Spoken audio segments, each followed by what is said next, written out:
روضۃ الاطفال اسلامی kids magazine channel میں خوش آمدید۔ بسم اللہ الرحمن الرحیم۔ السلام علیکم ورحمۃ اللہ وبرکاتہ۔ ویڈیو شروع کرنے سے پہلے آپ کو بتاتے چلیں کہ اگر آپ نے ابھی تک ہمارے چینل روضۃ الاطفال کو سبسکرائب نہیں کیا تو چینل کو سبسکرائب کرنے کے لیے لال رنگ کے بٹن کو دبا دیں اور ساتھ ہی موجود گھنٹی والے بٹن کو بھی دبا دیں تاکہ آپ کو ہر ویڈیو بآسانی مل سکے۔ چلیے آپ کو لے چلتے ہیں آج کی ویڈیو کی طرف۔ میرا نام سلمان معظم ہے اور آپ دیکھ رہے ہیں روضۃ الاطفال اسلامی کڈز چینل۔ ہماری آج کی ویڈیو کا عنوان ہے جیسی کرنی ویسی بھرنی۔ حسن جو ہی گراؤنڈ میں داخل ہوا طنز سے بھرپور آواز اس کے کانوں سے ٹکرائی۔ اس کا ہم جماعت اور ہمسایہ زین تھا جو پورے زور سے چلا رہا تھا، دیکھو بچوں لنگڑا آیا، ساتھ اپنے بیساکھی لایا۔ یہ وہ لمحات ہوتے جب حسن اپنی کلاس ٹیچر کی نصیحتوں کے باوجود حوصلہ ہار دیتا اور چپ چاپ گراؤنڈ کے کسی کونے میں خاموش بیٹھ کر آسمان کی طرف دیکھتا رہتا، جیسے زین کے طعنے کا جواب ڈھونڈ رہا ہو، مگر وہ اس معاملے میں بالکل بے بس تھا۔ اگر کہتا تو کس سے اور کیا؟ اس کی ماں نے تو اسے ہوش سنبھالتے ہی یہ سبق سکھایا تھا کہ اللہ تعالیٰ کا فرمان ہے، بلا شبہ ہم نے انسان کو سب سے اچھی بناوٹ میں پیدا کیا ہے۔ سورہ التین۔ اس لیے اگر حسن کے دل میں کوئی گلہ شکوہ تھا تو صرف یہ کہ معذور بھی تو آخر انسان ہیں۔ یہ دنیا والے ہمیں اپنا کیوں نہیں سمجھتے اور الٹے سیدھے نام رکھتے ہیں، کسی کو لنگڑا کہہ کر اس کا دل دکھاتے ہیں تو کسی کو اندھا گونگا جیسے ناموں سے پکارتے ہیں۔ اس نے کئی دفعہ چاہا کہ وہ زین کو ایسا کرنے سے منع کرے، مگر زین کسی کی سنتا تو تب ہی نہ، وہ تو بس اپنی مستی میں ہوتا، جو کچھ منہ میں آتا کہے جاتا۔ پھر ایک دن تو اس نے حد ہی کر دی۔ حسن سے گراؤنڈ میں داخل ہوتے ہی اس نے بیساکھی چھین لی۔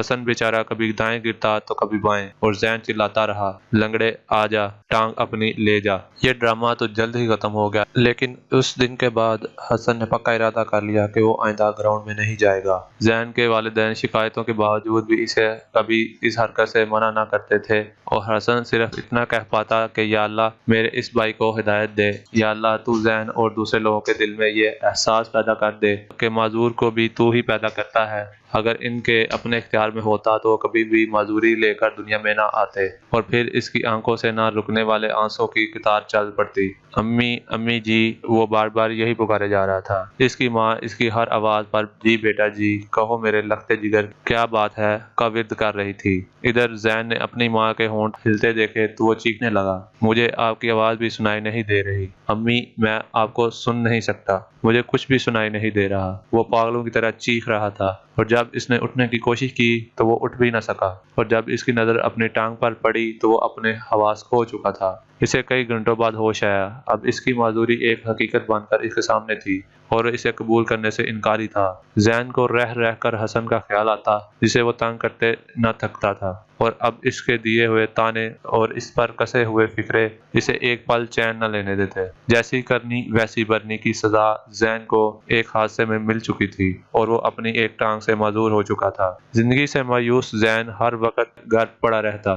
ایک دن جب دروازے پر دستک ہوئی اور وہ اپنی بیساکھی کے سہارے چلتا ہوا دروازہ کھولنے گیا تو سامنے کھڑے حسن کو دیکھ کر وہ سکتے میں آ گیا اور گرتے گرتے بچا۔ اس کی یہ حالت دیکھ کر حسن نے نہ کوئی گلہ کیا نہ کوئی شکوہ، بس اسے اپنے گلے سے لگا لیا۔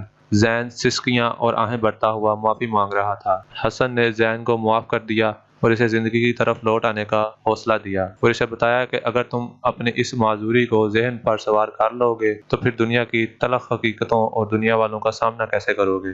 حسن کی باتوں نے زین کو ایک نیا پیغام دیا جس میں ہر طرف روشنی ہی روشنی تھی اور تاریکی کے لیے کوئی جگہ نہ تھی۔ عزیز ساتھیو، اگر ہمارے ارد گرد کوئی معذور بچہ ہے تو اس کے ساتھ ہمدردی کرنی چاہیے، نہ کہ ہم اسے تنگ کرنے لگ جائیں۔ اور سب سے اہم بات کہ ہمیں ان معذور بچوں کو برے القاب یا ناموں سے نہیں پکارنا چاہیے جس سے ان کی دل آزاری ہو، اور اگر یہ وقت ہم پر آ جائے اور ہمارے ساتھ ایسا سلوک ہو تو پھر ہم پر کیا گزرے گی۔ ویڈیو دیکھنے کا شکریہ۔ اگر آپ کو یہ ویڈیو پسند آئی ہے تو اسے اپنے دوستوں کے ساتھ لازمی شیئر کریں اور ہمارے چینل کو سبسکرائب کرنے کے بعد بیل والا بٹن بھی دبا دیں۔ اس ویڈیو کو شیئر کر کے مفت نیکیاں کمائیں، دینی معلومات کو آگے پھیلائیں اور صدقہ جاریہ میں شامل ہو جائیں۔ جزاک اللہ خیرا کثیرا۔